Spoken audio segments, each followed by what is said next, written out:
আসসালামু আলাইকুম বন্ধুরা, সবাই কেমন আছেন? আশা করি সবাই ভালো আছেন। আজকে আপনাদের মাঝে নতুন আরেকটি ভিডিও নিয়ে হাজির হলাম। মার্কেট থেকে যখন আমরা ফোন কিনি তখন মোবাইলটি ভালো চলে, কিন্তু পরবর্তীতে মোবাইলটি স্লো হয়ে যায়, গরম হয়ে যায় এবং ব্যাটারি চার্জ কম যায় এবং ফোনটিতে অনেক ধরনের সমস্যা থাকে। তো একটি সেটিংস দেখিয়ে দেবো, একটি সেটিংসের মাধ্যমে যা আছে সব কিছু ঠিক করে নিতে পারবেন। ধৈর্য ধরে ভিডিওটি দেখতে হবে। ভিডিওটি ভালো লাগলে লাইক করে দেবেন। চ্যানেলে নতুন দর্শক হয়ে থাকলে চ্যানেলটি সাবস্ক্রাইব করে সাথে থাকবেন। দেরি না করে চলুন শুরু করা যাক। প্রথমে আপনারা আপনার ফোনের সেটিংস অপশনে চলে যাবেন।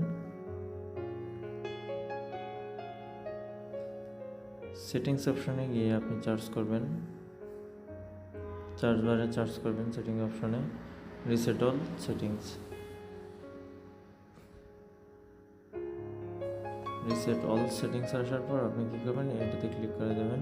রিসেট অল সেটিংসে আসার পর নিচে অনেকগুলো সেটিংস থাকবে, ফ্যাক্টরি ডাটা রিসেট, এইগুলোতে কিছুতে ধরবেন না। রিসেট অ্যাক্সেসিবিলিটি সেটিংস এটাতে ধরবেন না। রিসেট নেটওয়ার্ক সেটিংস এটাতে ধরবেন না। সবার উপরে যে রিসেট অল সেটিংস এটাতে দেবেন।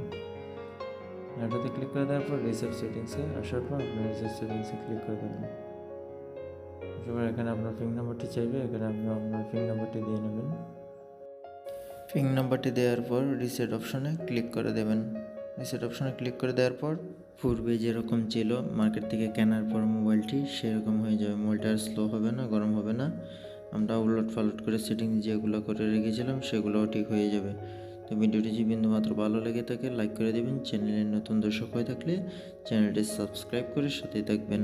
কথা হবে পরে কোনো ভিডিওতে নতুন কোনো টপিক নিয়ে। সে পর্যন্ত সবাই ভালো থাকেন, সুস্থ থাকেন। আল্লাহ হাফেজ।